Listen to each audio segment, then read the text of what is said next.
Hi guys, and welcome back to my channel. Please remember to subscribe, hit that notification bell, and leave me a comment and share my content. Today what I am doing is I am building a headboard for my daughter's room.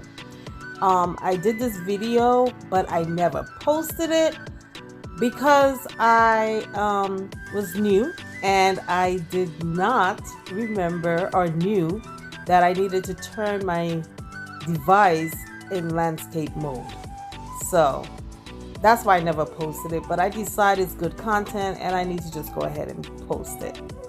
So what I'm doing here is I got some MDF board from Home Depot. I got them pre-cut to the measurements that I needed.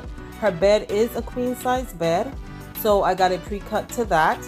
I got the fabric from Joann's Fabric along with the batting and the foam. So I pre-cut everything. I cut the fabric, I cut the foam and the batting when I was putting it on. As you will see, I think in the next clip coming up, you'll see how I did that. So I do have a lot of tools. I would advise anyone who wants to try this to get the electronic staple gun. The manual staple gun, it hurts after a while squeezing that, whereas this electric one is not as hard to squeeze and use. So here what I am doing is I am folding the ends.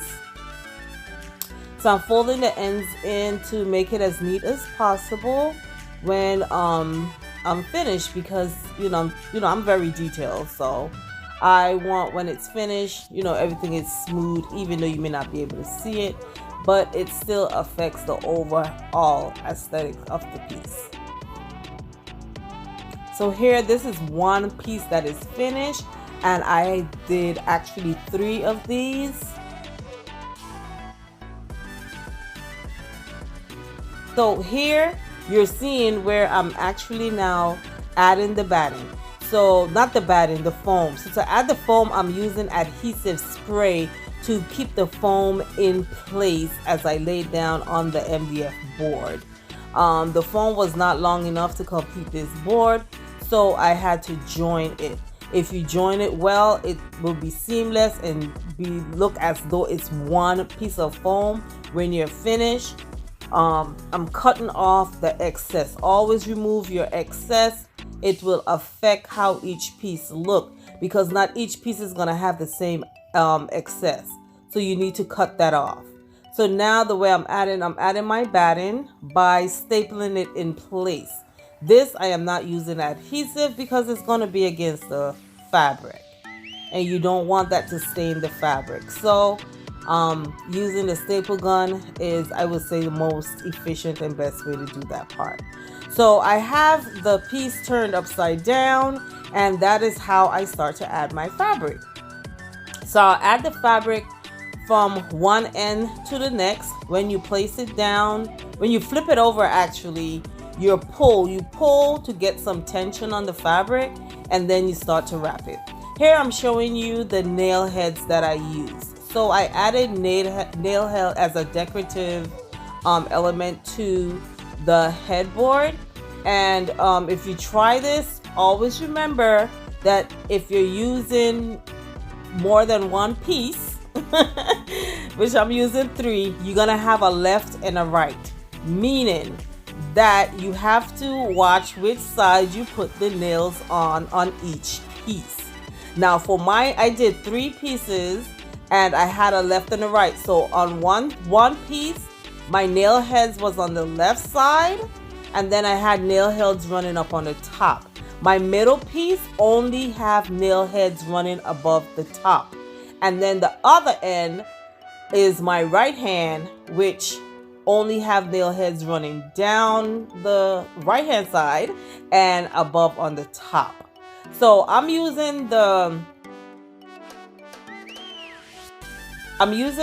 bird head pliers to hold the nails for me.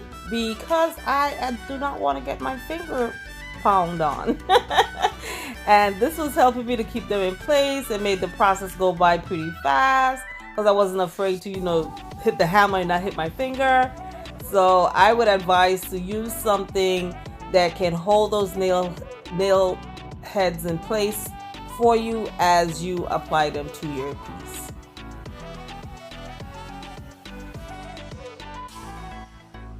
What I did do, guys, is I did measure. It's 2 inches apart.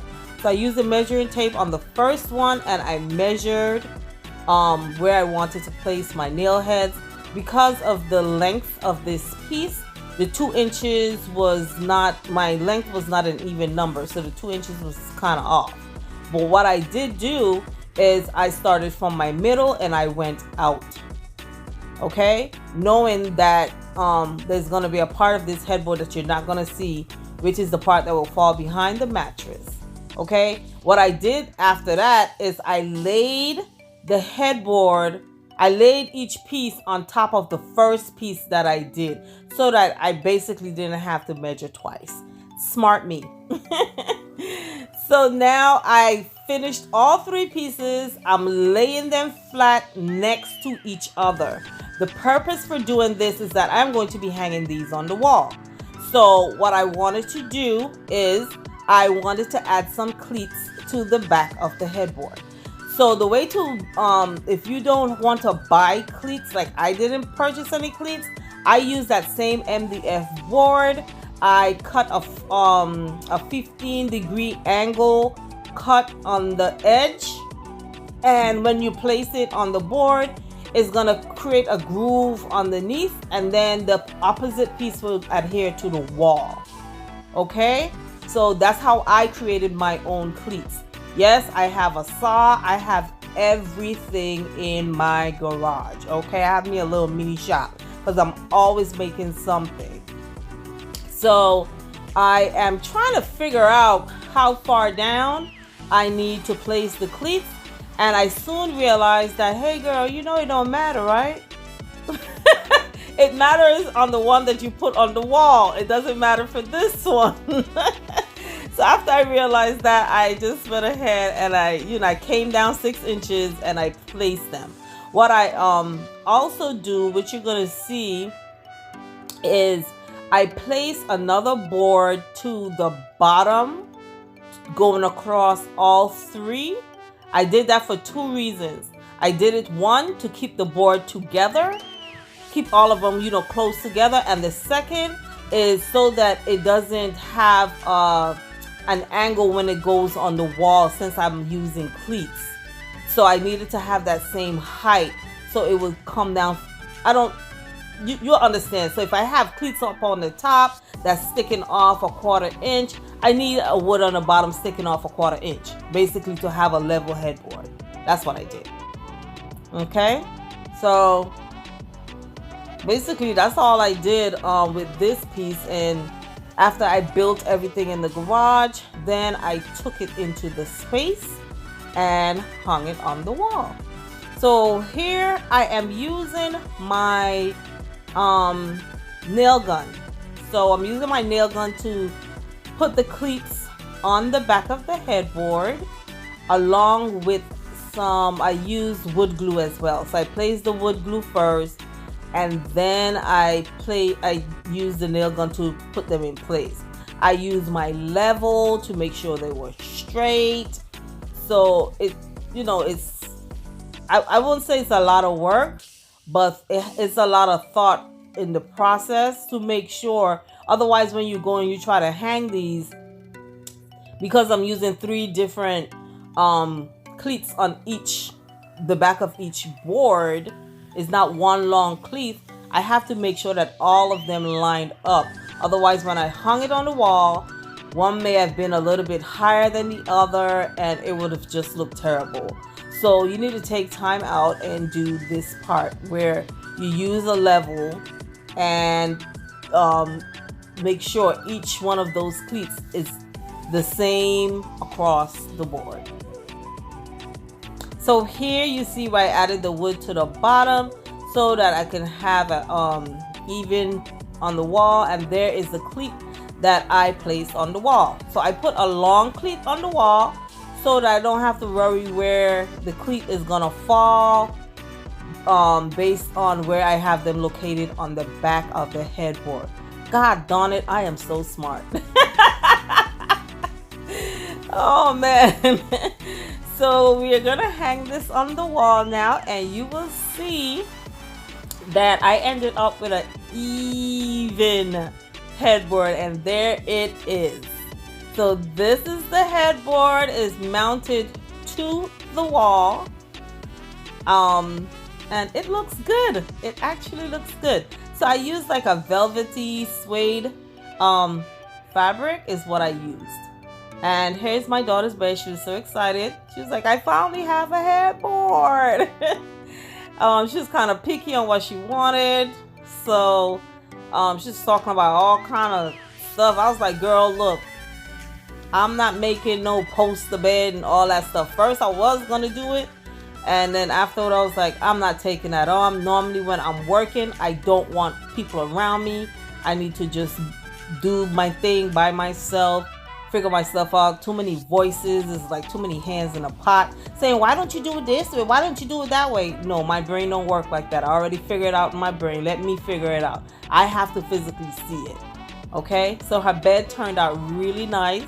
And now she's actually cleaning her room, guys. Like, she cleans her room. She wants to see it looking tidy now at all times.